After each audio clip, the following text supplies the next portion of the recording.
Ok meuf, dans le module précédent, on a bâti notre vision.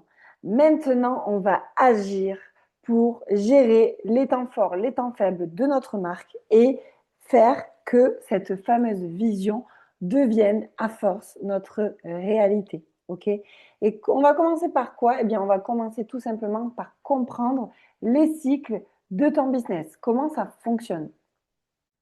Mon objectif dans cette vidéo, c'est que tu puisses anticiper au lieu de subir les moments forts, mais surtout de subir les moments faibles, ok? En identifiant les pics de vente et les creux de vente qui sont naturels, bah, tu vas arrêter de réagir dans l'urgence, de stresser et tu vas commencer à anticiper, c'est ce qu'on disait juste avant. Les creux de vente ne sont pas une fatalité, ok? La bonne nouvelle, c'est que ce sont même des moments prévisibles. Quand tu sais qu'un mois est calme, bien, tu vas pouvoir l'utiliser pour préparer éventuellement une prochaine collection. Tu vas pouvoir même peut-être réagir en conséquence. Tu vas pouvoir renforcer ta communication, en profiter pour ça. Tu vas pouvoir en profiter pour créer des partenariats ou voire même tu vas pouvoir savoir comment réagir durant ce creux pour justement lancer une offre et générer le chiffre d'affaires minimum vital pour ta marque.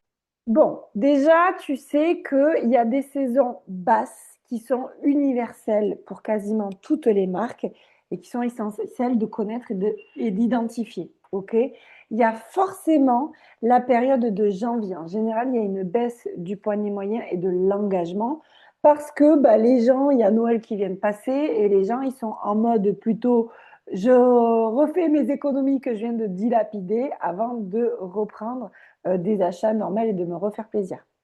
Il y a une autre saison sur cette première partie de l'année aussi qui est basse, c'est la saison de mars et d'avril. C'est là où les gens, ils attendent en général les nouveautés et qu'ils n'achètent pas encore en masse, ok? Tu as aussi la période de juillet-août, tout simplement parce que les gens sont très souvent en vacances à cette période-là. Donc, tu risques d'avoir une baisse d'achat, voire même de trafic, sauf si tu as des produits saisonniers. Ce qui sous-entend que si tu n'as pas de produits saisonniers, il faut peut-être réfléchir pour en mettre. Et enfin, sur la fin d'année, juste avant le grand boom final, il y a un petit creux. C'est souvent à fin octobre et début novembre, ok? C'est pile poil juste avant la vague du Black Friday et de Noël, ok? Et en général, les gens, ils économisent un petit peu. Ils viennent de passer septembre avec la rentrée s'ils ont des enfants et surtout les impôts. Donc là, ils sont en phase de transition et ils se préparent avant le gros boom de fin d'année. Donc, c'est souvent dans cette période-là qu'ils attendent les promos. Donc, les 5 chiffres clés à suivre chaque mois pour que tu puisses identifier ces moments forts et ces moments creux dans ta marque, c'est tout simplement la base pour lire la santé de ton business et repérer les tendances. OK? Donc, chiffre intéressant, ben, tout simplement, hein, le chiffre d'affaires, hein, ça, c'est ce qui te permet d'identifier les moins forts et les moins faibles d'un seul coup d'œil. Donc, tu vas voir dans ton tableau habituel, tu peux le retrouver dans Notion, répertorie à chaque mois le chiffre d'affaires. Ce qui va te permettre aussi d'analyser et de comparer le mois en cours au même mois, au mois d'avant, voire même au même mois de l'année dernière et de faire des comparatifs comme ça.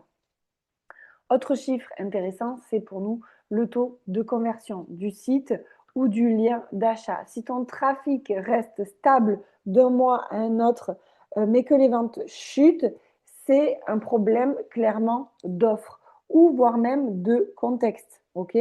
Donc, les gens regardent peut-être, mais n'achètent pas. C'est que c'est une mauvaise période pour eux pour acheter, ou peut-être que c'est le mauvais produit qui a été mis en avant.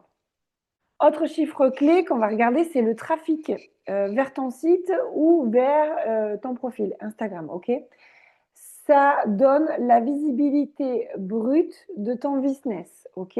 Donc ça, tu peux le mettre en corrélation avec ton chiffre d'affaires pour voir si la baisse de vente viendrait pas peut-être du manque de visibilité ou d'intérêt. Ok? Ton taux d'engagement, donc sur tes réseaux sociaux, c'est un indicateur de lien avec ta communauté. Si l'engagement monte, eh ben, tu vas regarder si les ventes montent. Si ce n'est pas le cas, c'est que l'offre, elle est mal adaptée. Okay.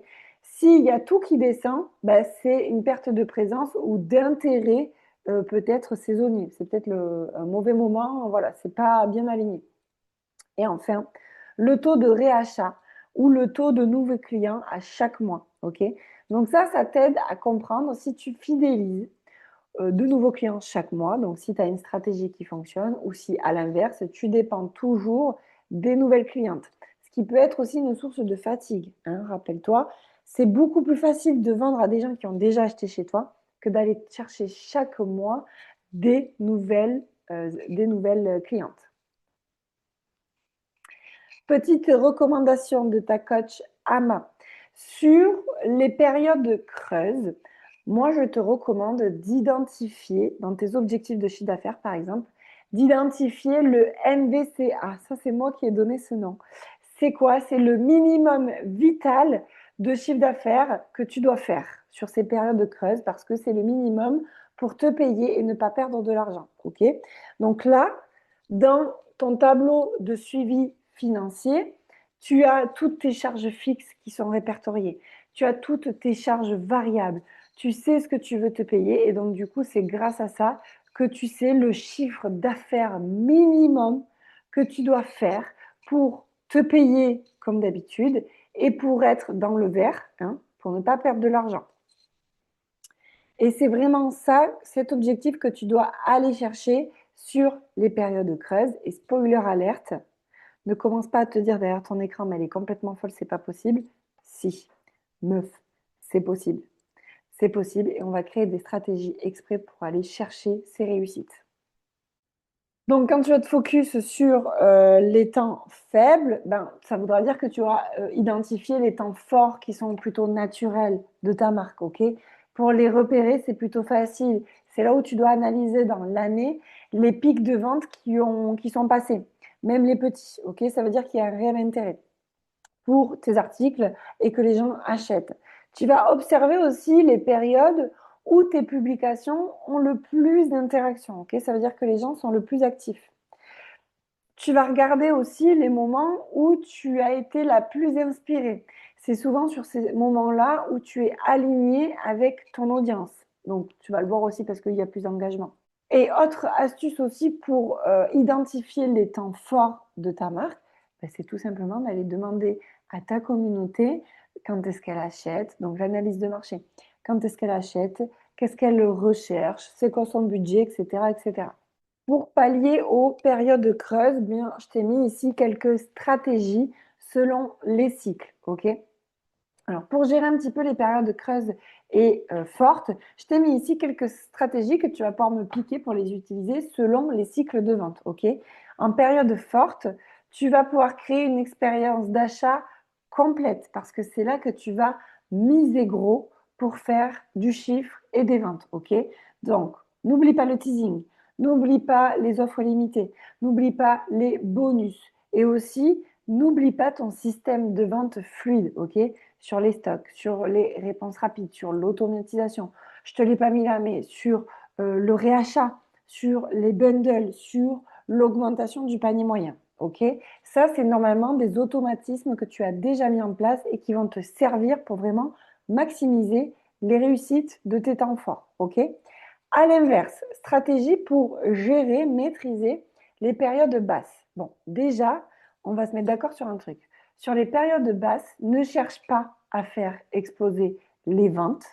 Cherche vraiment la stabilité. Ok, rappelle-toi le minimum vital du chiffre d'affaires. Donc, tu peux lancer un produit essentiel à petit prix. Ça permet la réassurance aussi parce que les gens, s'ils ont déjà acheté chez toi, ils vont réacheter chez toi. Ils te connaissent, donc ils sont plutôt sereins. Ok. Tu peux créer une petite collection en édition illimitée, par exemple en achat-revente, comme ça tu n'as rien à t'occuper à part du marketing. Tu peux éventuellement aussi créer un ou plusieurs partenariats sur cette période parce que ça va permettre de susciter l'envie chez tes clientes. Et c'est surtout que sur cette période, je veux que tu fasses un focus sur la récupération d'énergie, ok?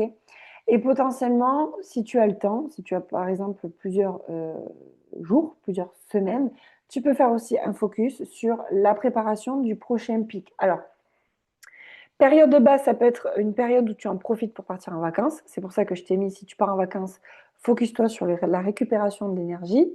Si c'est une période basse, que tu ne pars pas en vacances, tu peux en profiter par exemple pour préparer ton prochain pic de vente. Il y a plein de choses à préparer, le marketing, les noms de collection, la créa, la com, le shooting, etc., etc. Bref, tu vois très bien de quoi je parle, hein. Tu sais qu'il y a plein de choses à anticiper. Du coup, bah forcément, go dans le Notion, dans le guide du module numéro 9 pour gérer les cycles de vente de l'année. Donc, tu vas commencer par identifier les moments forts, les moments faibles de ton année. OK? Rapporte les 5 chiffres essentiels qu'on a vus pour ton business et ensuite calcule ton minimum vital de chiffre d'affaires pour pouvoir driver tes stratégies pour atteindre tout simplement les objectifs que tu t'es fixés. Je te laisse travailler ça dans le Notion et moi je te retrouve sur la vidéo suivante.